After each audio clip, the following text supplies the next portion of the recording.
그러다가 1940년대 말에 1948년에 대한민국 제1공화국이 들어선 후 정도 시점에서 우장춘 박사 환국추진위원회라는 것이 대한민국에서 생겨나게 됩니다. 결성되게 됩니다.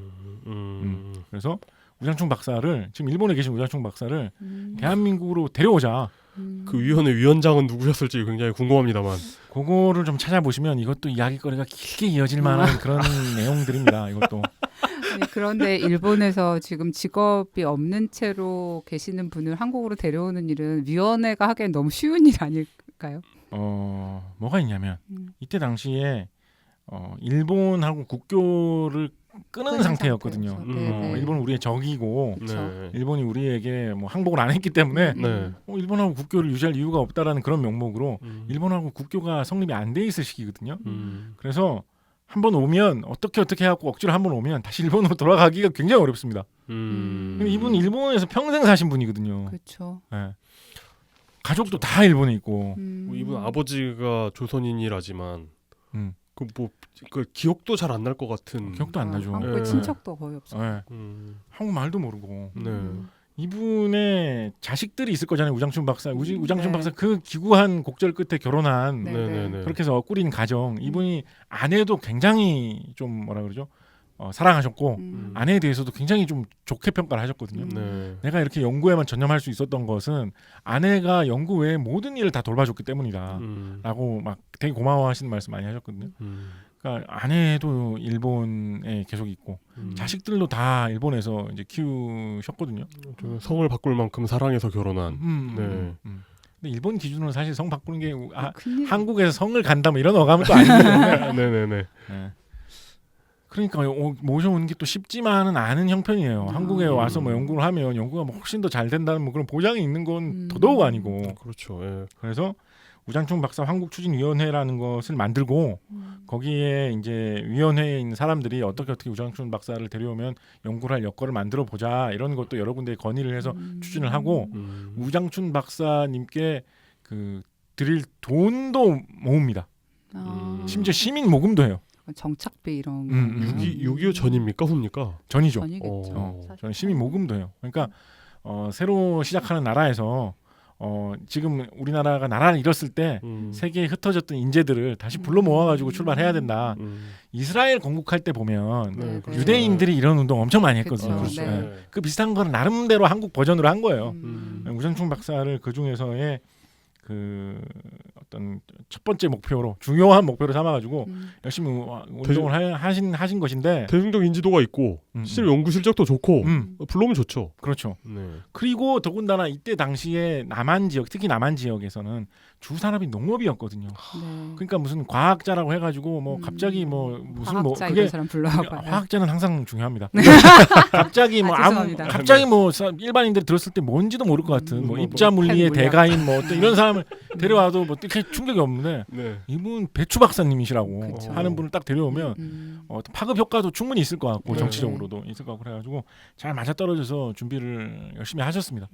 우장춘 박사님이 이 상황에서 어떻게 도대체 한국으로 넘어올 결심을 하셨을까? 이렇게 영구히 한국으로 오시거든요. 이때 그렇게 해가지고 네. 혼자서 오세요. 아이 부인도 없이. 부인이고 가족이 다 남겨두시고. 아. 그러고 나서 일본을 한 두 번인가 아버지도 밖에 그러시더니. 일본으로 한 두 번인가밖에 못 돌아가세요. 네. 아마 이 어머니께서 그 고생하셨던 어머니께서 일본에서 돌아가셨을 때 그 비자 이런 게 문제가 해결이 안 돼가지고 어머니 임종을 아마 못 보셨을 거예요. 네. 우장춘 박사. 근데 하여튼 그런 엄청난 결심을 하시고 한국으로 넘어오신 거예요. 네.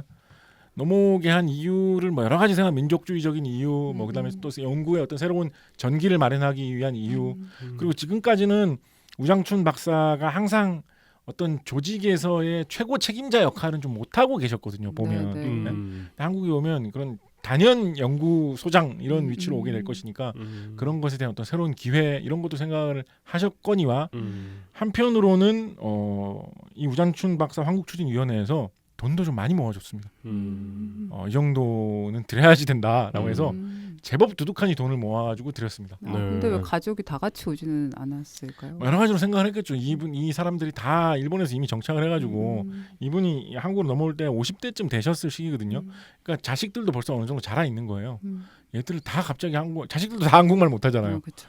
갑자기 한국으로 데려와가지고 뭘 하겠느냐라는 그런 생각 때문에 혼자서 오려고 하는데 결심을 하신 거예요. 어느 시점에서는 그래 이제 한국행이다라고 결심을 딱 하신 거예요. 네.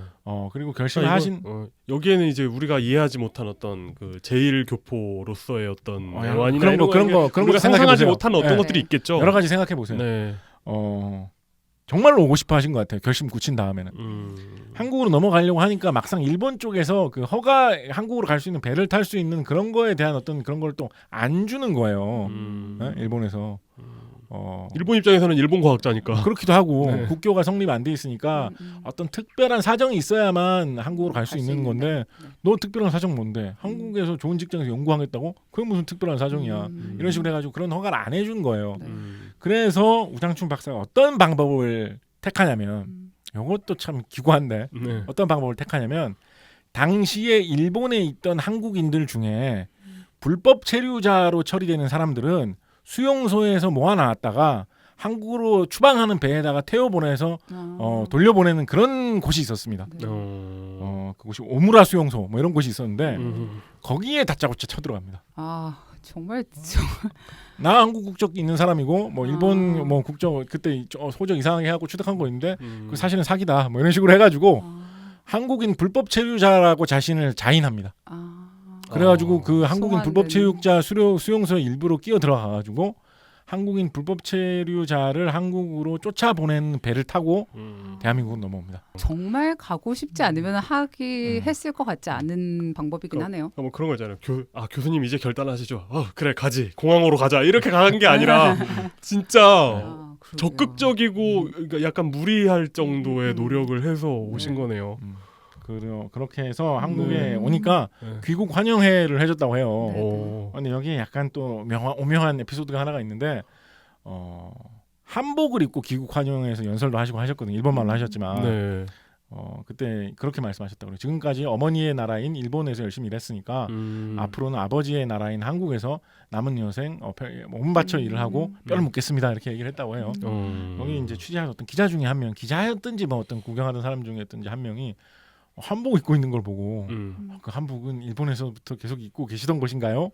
라고 얘기를 한 거예요. 그러니까 그 사람이 좀 그런 기대를 한 거예요. 우리의 우장춘 박사님 일본에서도 항상 한국인의 정체성을 꿋꿋이 유지하면서 좋은 모양하면서 복식까지도 주변에서 놀려도 이게 한국인의 옷이다 이러면서 그런 식으로 상상을 하셨던 건데 우장춘 박사님이 웃으시면서 한국에 오니까 이 옷 입고 행사하라고 주더라 라고 솔직하게 이야기를 하셨다 뭐 이런 이야기도 있습니다. 네. 그렇게 하셔서 한국에서 정착을 하셔서 10년 동안 한국에서 연구를 하셨고요. 근데 전쟁통에 막 그 납북되고 막 이런 그 불행한 사태도 있을 수 있는 거 아니었어요? 그런 사태가 안 발생한 가장 큰 이유는 뭐냐면 이분이 부산에 둥지를 트셨어요. 네, 다행이네. 부산에 둥지를 트셨어요. 그래서 부산에 지금 동네 구에 가면 원예 고등학교라고 지역에서는 잘 알려진 학교가 있거든요. 그쪽에 연구소가 있었습니다. 그 원예는 그 원예. 그쪽에 애초에 둥지를 트셨습니다. 거기서 하셨고 모르겠어요. 처음에는 거기서 이제 잠시 이렇게 좀 일하시다가 뭐 서울이나 이런 데로 옮기셨으려고 생각하실 수도 있는데 50년 6월에 바로 전쟁이 터져버리잖아요. 갈래야 갈 수도 없게 된 거예요. 그래서 그쪽에서 쭉 눌러 계셨고 그래서 부산에서 대한민국으로 오셔서는 부산에서 계속 계셨습니다. 그래서 우장춘 박사는 어떻게 보면 부산을 대표하는 과학자 중에 한 분이십니다. 그럴 수 있겠네요.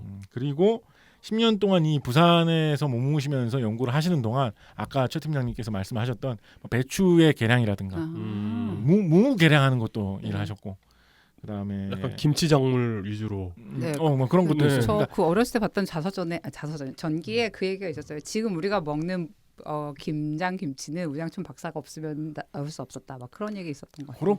그 정도 과장할 수 있죠.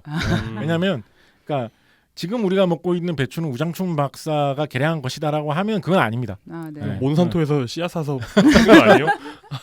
그건 아닙니다. 그런데 일본하고 국교가 끊기면서 이제 씨앗을 개량된 품종의 씨앗을 사와가지고 뿌리고 이런 거 하는 길이 좀 막혀버린 거예요.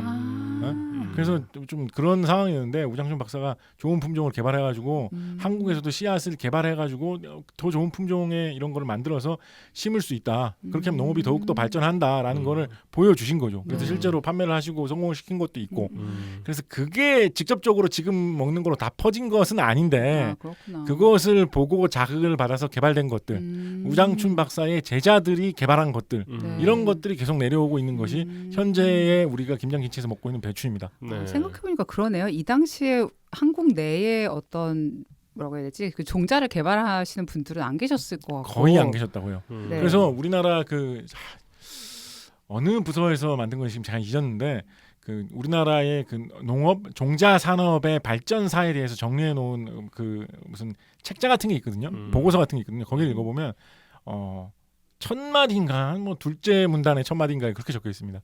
우리나라 종자 산업은 우장춘 박사 전과 후로 나눌 수 있다. 그렇게 얘기되고 있습니다. 우장춘 박사 전은 이제 독자적으로 뭐를 개발해가지고 그거를 종자 산업으로 해가지고 판매를 한다, 새 품종을 만들어서 농사를 짓는다라는 거를 감히 엄두를 못 내던 시절에서 우장춘 박사 이후로 그걸 엄두를 내는 시절로 바뀌었다는 거죠. 이제.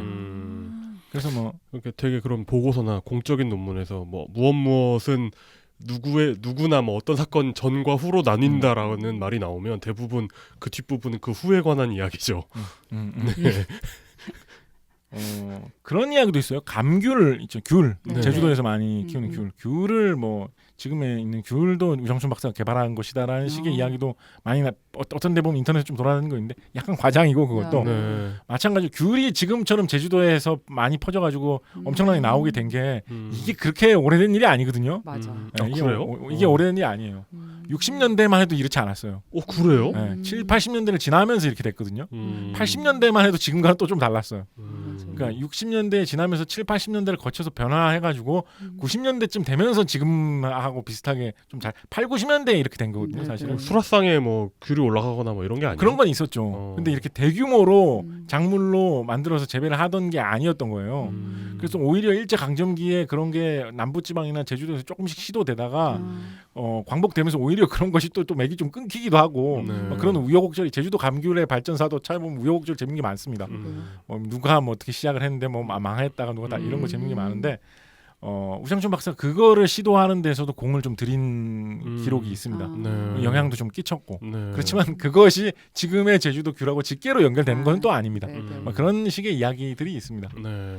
그렇고 이 시기에 50년대 초에 이제 씨 없는 수박을 이제 시연해가지고 사람들을 놀라게 하고 이런 것도 50년대 초에 있었던 거 뭐 그런 거 있어요.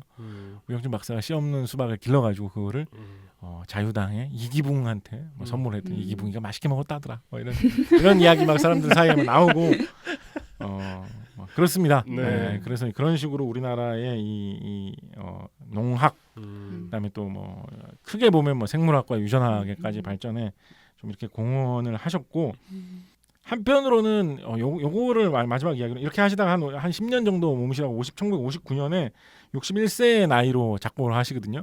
네. 네, 근데 10년 동안 일하시면서 이분이 보여주신 좀 특이한 면모가 뭐가 있냐면 일본에서 최고의 학자로서 이렇게 한국에 건너오셨잖아요.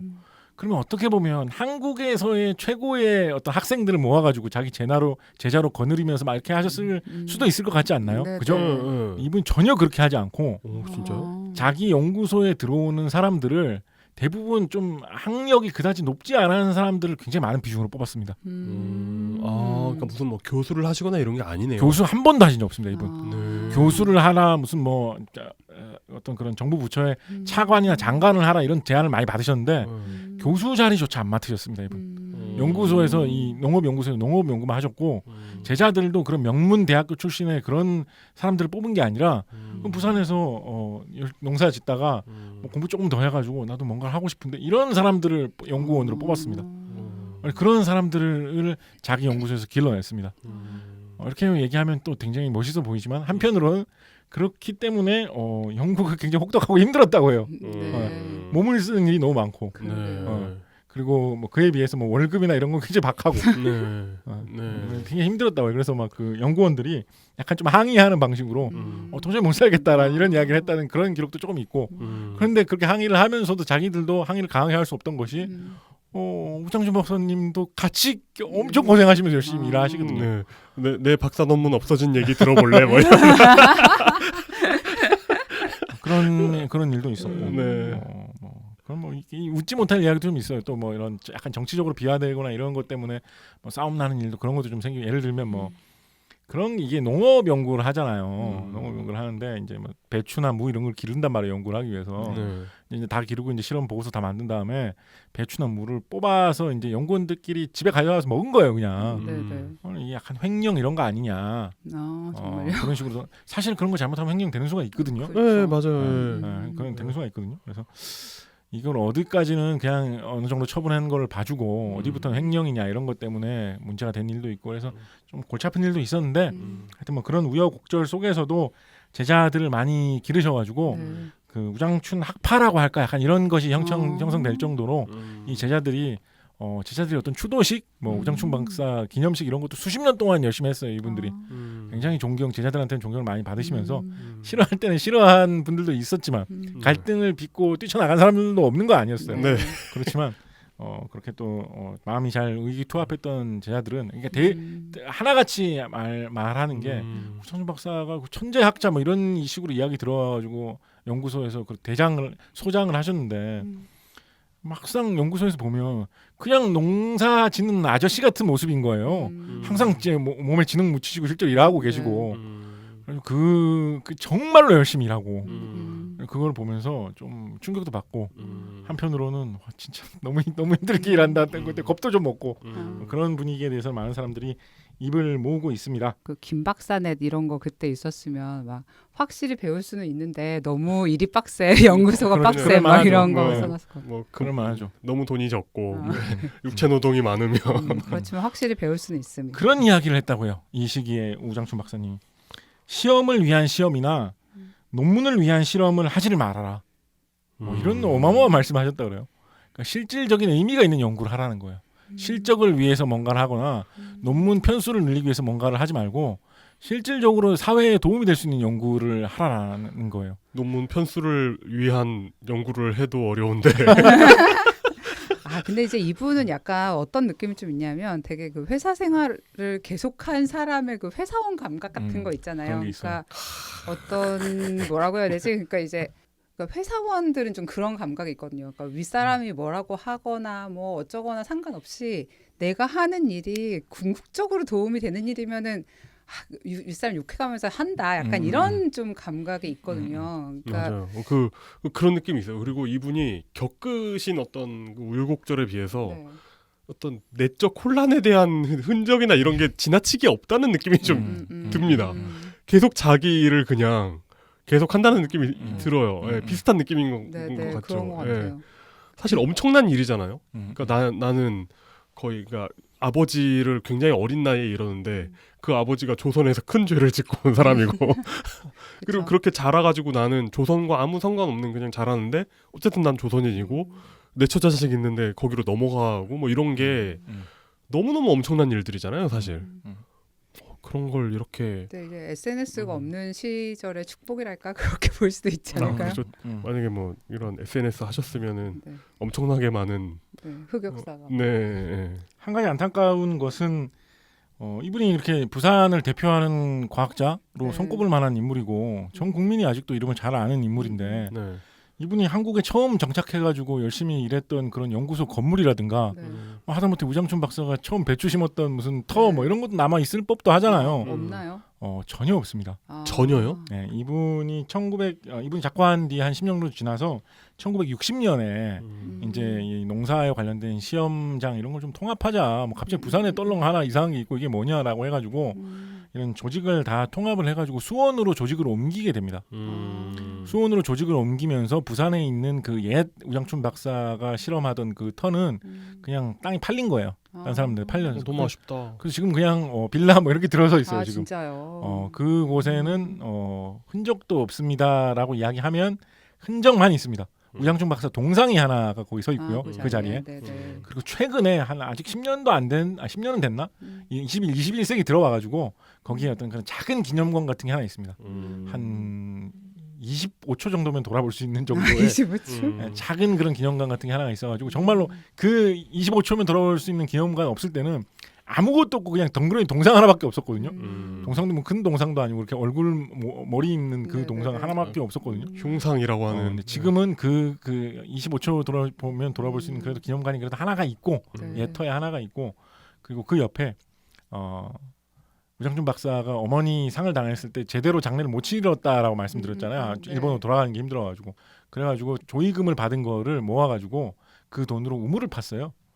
그래서 우물을 파가지고 그거의 이름을 자유천이라고 이름을 붙였는데 그 우물은 아직 남아 있습니다. 우물 옆에 새로 공사해가지고 다 바꿨는데 하여튼 물 흘러 나오던 그 자리에서 아직도 물이 나오고 있습니다. 그래서 그 정도의 흔적만 남아 있다 이런 생각이 드는데 박사님 예. 무덤은 한국에 있죠. 한국에 있습니다. 한국에 있고. 네, 수원인가 어딘가 있는 걸로 알고 있습니다. 그 어떤 그 우씨 가문 뭐 이런 걸 고려해가지고 이름 무덤을 쓴 걸로 알고 있어요. 네, 네. 네. 그래서 한국을 대표하는 과학자인데도 그것을 기념할 만한 유산이나 뭐 그런 기억할 만한 장소 이런 거를 보존하는 데는 역시 우리가 좀 소홀했구나. 이런 거 앞으로라도 좀 잘 보존하자 이런 생각도 좀 해봅니다.